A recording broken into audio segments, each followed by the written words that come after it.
sa akala ko'y hindi ako iibig sa'yo, ikaw pala ang aakit sa puso ko. Kaya nga'y waring gulong-gulo ang puso ko't isipan. Araw-gabi ay pangarap ka, at sa tuwin ay nababalisa.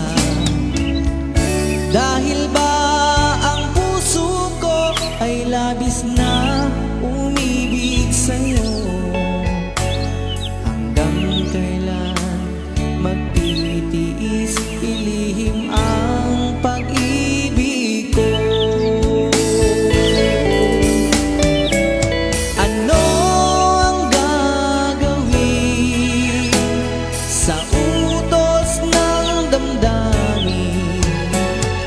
Para bang hangin na kay